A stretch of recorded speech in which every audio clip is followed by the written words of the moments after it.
Let's look now at the way Ottoman and colonial histories created past dependencies that constrain social and political developments in the later 19th and 20th century. Let's begin with Egypt.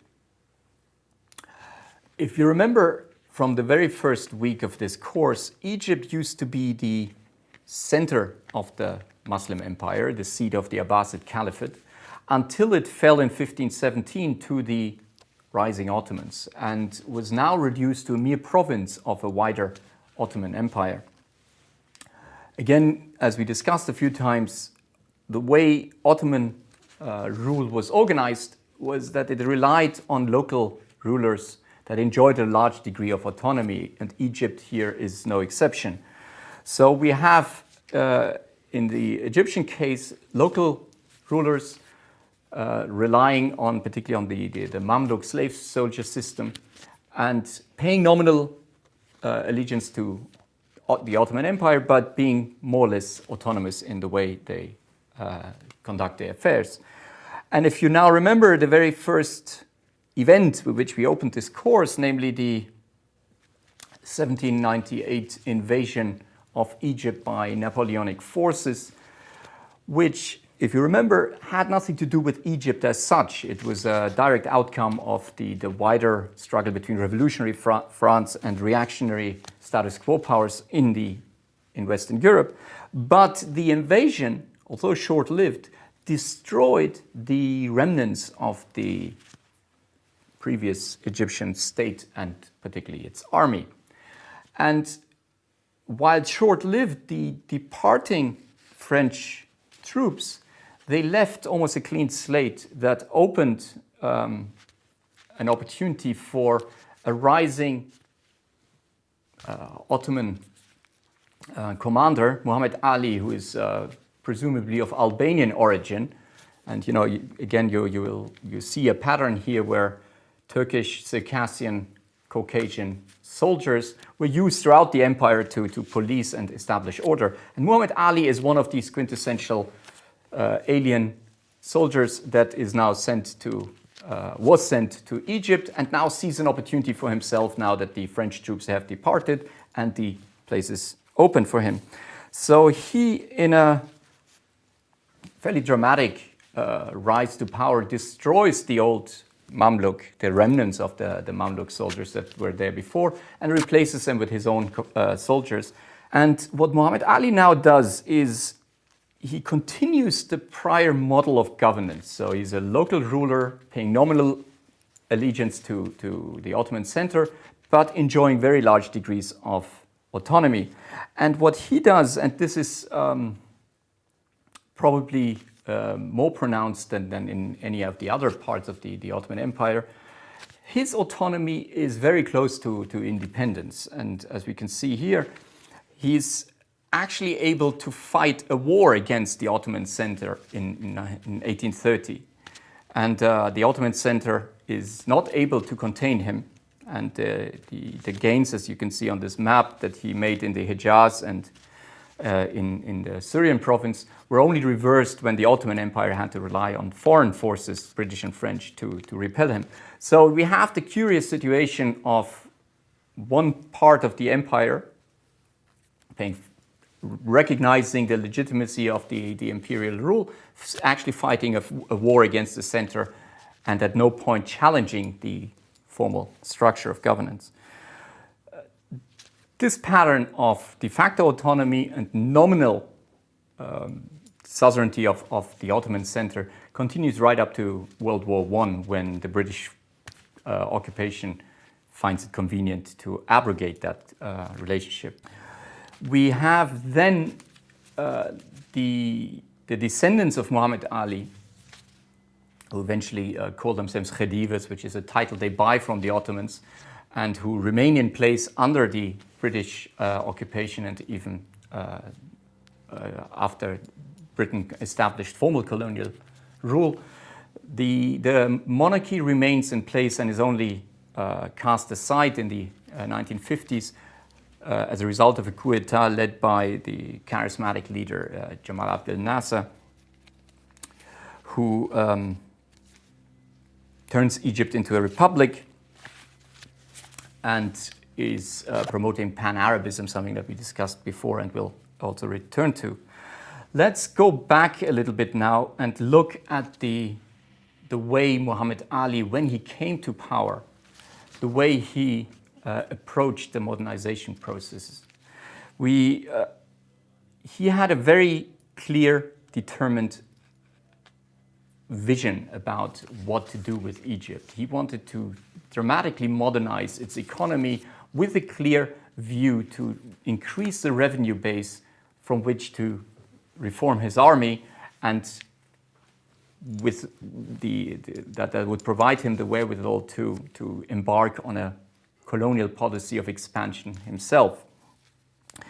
And without going into too much details, the things to remember is that he began a dramatic process of alienation of land possession from the previous owners towards himself, his family, and the Turco-Circassian elite that he had brought with him.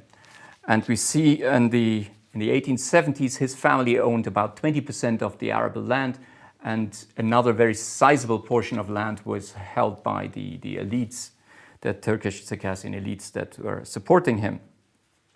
So we see a pattern of dispossession of local landholders and a concentration of landed wealth. And at the same time, a very determined investment in irrigation projects and communications to increase the taxable base.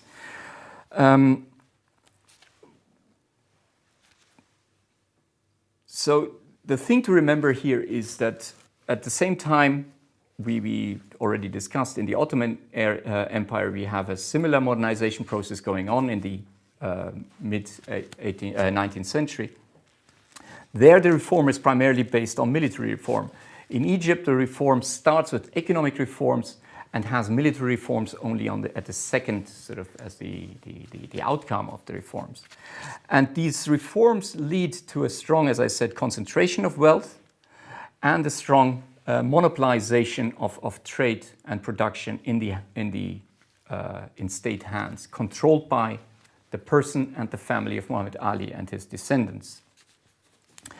And I invite you, if you're interested in that particular period of Egyptian history, to look at Khalid Fahmi's book, All the Pasha's Men, that we see now here, which describes the economic and military reforms undertaken by Muhammad Ali and the importance it has had for the development of modern Egypt.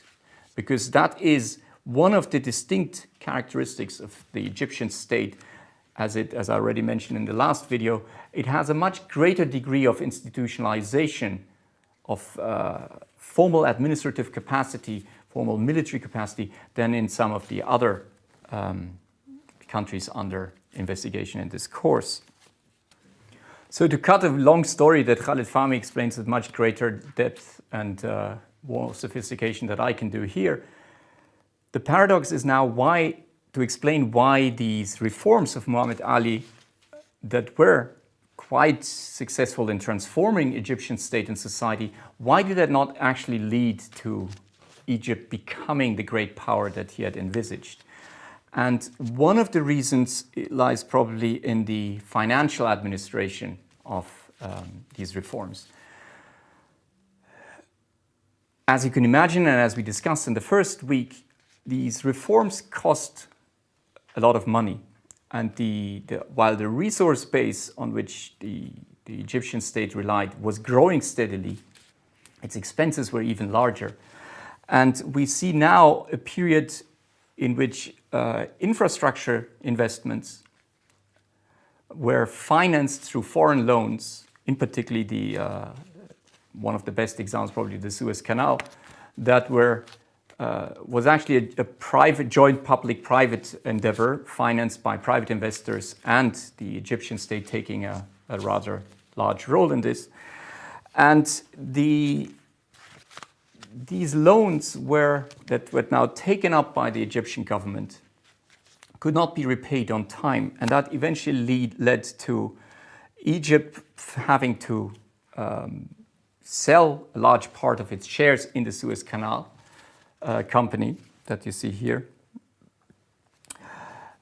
And ultimately it fell in the, that happened in 1876. And in around the same period, the Ottoman Empire, as we discussed in the last week, was experienced similar economic problems, and it's a deterioration of its credit rating. And as Egyptian credit was linked to the Ottoman credit, its position on the bond markets was deteriorating. And this ultimately leads to the imposition of financial control by the European lenders, primarily Britain and France, but also German and other banks. And so Egypt is now placed under formal financial administration of the Caisse de la Dette, as it was called. It's a formal institution which is now controlling the Egyptian budget. And it also led, and there's much academic debate, to what extent these transactions were unfair to Egypt, and I think there's little doubt that they were unfair to Egypt. But for us, the thing to remember is that this financial control imposed on Egypt by foreign lenders ultimately leads in 1881 to the arrival of British occupation troops that used the financial dependency and the need for Egypt to repay these debts as a pretext for formal military presence in the country. Here on this picture you see the riots in the street of Alexandria in 1882, just after the arrival of British troops. We see now the physical presence of foreign troops in Egypt from 1881 onwards. But again, it's important to remember that Britain, also now formally present as a de facto colonial power, still leaves the nominal suzerainty of the Ottoman Empire in place. It also leaves the royal family of Egypt in place. They have replaced at one point Ismail and forced his son Tawfiq to take his place, but the formal arrangement continues. There's no change in the legal status of Egypt or the royal family or its relationship to the Ottoman center, and that's quite important. Here we see now in the run-up to the First World War, the British interests in Egypt were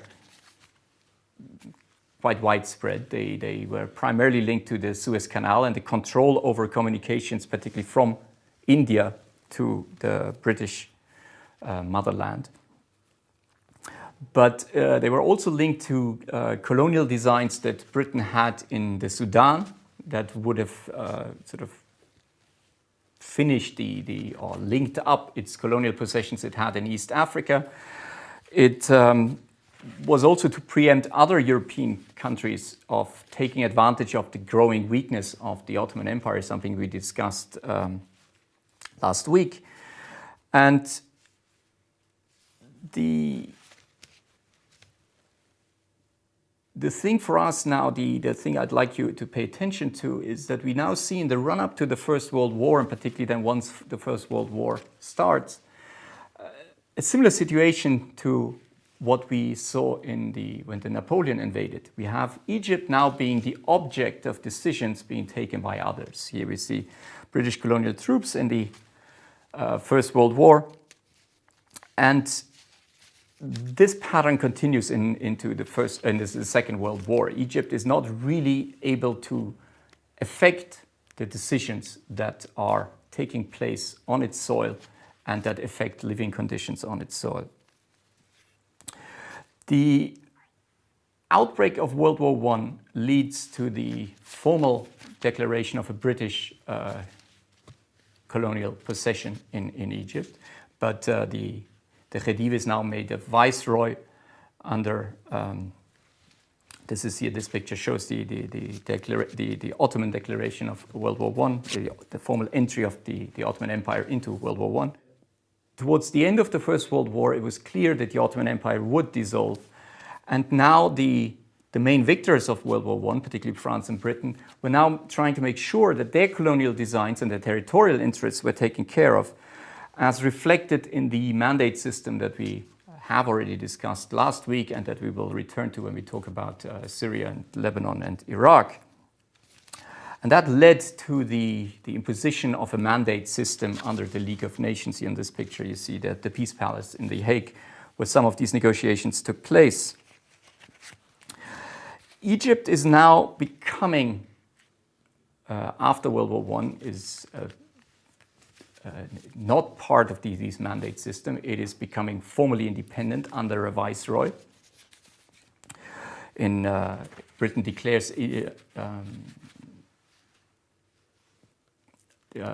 Egypt to be independent in 1922, but British influence remains very, very powerful. And we see now in World War II a repeat of what we saw in 1798 and what we saw in World War I, namely that Egypt becomes the battleground of struggles being carried out by others. Here on this picture you see the German general Erwin Rommel and the British Field Marshal Montgomery, who fought it out in large parts of the Egyptian desert, the German troops coming from Italian-occupied Libya, and the British making a defense from British-occupied Egypt. So Egypt does not become a mandate. It's the British formally relinquished their authority in 1922 when they declare Egypt to be independent. The royal family continues. But as you can imagine, the Egyptian population does not really buy into this charade of independence, because obviously full British control continues in economic matters. The British continue to officer the Egyptian army. The Egyptian most Egyptian ministries are run by Egyptian advisors. So the royal family that is now officially in place in Egypt enjoys a very limited degree of legitimacy. It is largely seen, and I think correctly, as a British puppet. And we see now in the 20th century the development of Egyptian nationalism. Here the picture that we saw already before, where Egyptian nationalism tries to assert itself. And while the Egyptian state tries to expand its scope of formal autonomy in the Anglo-Egyptian Treaty of 1936, and in which the withdrawal of British troops from Egyptian territory, with the exception of the Suez Canal and surroundings, was agreed, and particularly after the conclusion of World War II, when the Egyptian government demanded that the modification to this treaty and sought to further limit the scope of British influence. These attempts were rather feeble, and they could not dramatically alter the popular perception of a certain illegitimacy, a certain weakness, a puppet-like stature of the royal family. And ultimately this leads to the coup d'etat under Jamal Abdel Nasser that we discussed before. More importantly, however, but at this stage, is that the British presence from 1881 onwards, through formal colonialism during World War II and the neo-colonial post-independence phase right up to the 1950s, obviously left a strong legacy of British institutions in the administration, in the administration of law, in the way the government is functioned. And so this needs to be borne in mind, that we now have in Egypt a legacy of generally Egyptian, some of the institutions imposed on Egypt in the 19th century, particularly in the connection with the foreign financial control, but now also a legacy of British imposed institutions from this period. Now let's look at the way the same story unfolds in the French colonial possessions in North Africa. And we see a similar pattern of subjugated colonial peoples being the object of decisions and being instrumentalized for the benefit of colonial powers and being subjected to decisions being taken elsewhere. If you look at Morocco, we see that you have in 1912 a French-Spanish agreement to establish a condominium over Morocco. Morocco is already an established state. It has its own dynasty, a royal family that is in control, but obviously it's too weak to withstand this colonial encroachment. And so the Spanish and particularly the French presence in Morocco, as we discussed, leaves a very strong legacy in administration and particularly in the law. And you have the life in Morocco is now subjugated to the interests of the colonial power. As we see in this picture, it's not only economic, it's also, the colonial territories are used as manpower resources for the war-fighting efforts of the colonial powers. Here we see General Joffre decorating Moroccan soldiers in World War I. In Algeria, we see a similar pattern where the country is subjugated to the interests of, in the Algerian case in particular, of colonial settlers. Here we see French Foreign Legion troops in Algeria during World War II, when Algeria remained loyal to the Free French. The situation is similar again in Tunisia, when Tunisia becomes French or falls under French influence. The country is geared towards the interests of the colonial power. What now distinguishes Morocco, Tunisia from Algeria is that France was willing to countenance independence after World War II. So both of these countries were granted independence in 1956. But it's a decision that France refuses to take for Algeria, because according to its colonial model, Algeria was part of France, and also the integration and the transformation of Algerian stated society was much more far-reaching than it had been in Morocco or Tunisia. So and here we come to the main story of our video today is the path that was charted in Algeria was a very different one. It was much more geared towards turning Algeria into a mirror image of France.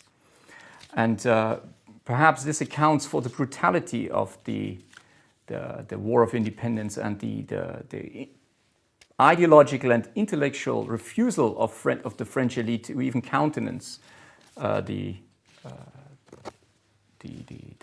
removal of Algeria from French control.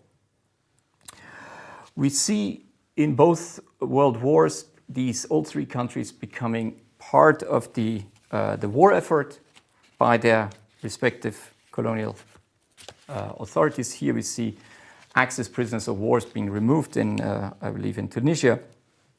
But what's peculiar about the French presence in Morocco, Algeria, and Tunisia is that for all its faults, the relatively strong French state leaves actually a relatively robust legacy of law, administrative systems, institutional creations, for good or worse. But if we look at the Italian presence in Libya and also in Ethiopia and Somalia, to which we come later in this course, this is actually quite different. We see the Italian state being much less established as the French, its colonial program being almost an afterthought, something coming relatively late. I mean, remember that the Italian state itself was only consolidated in the 1860s.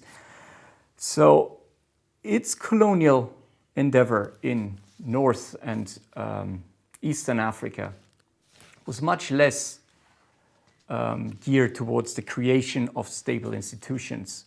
And the legacy that we find, particularly in Libya, is much less discernible than it is in the French colonial North Africa.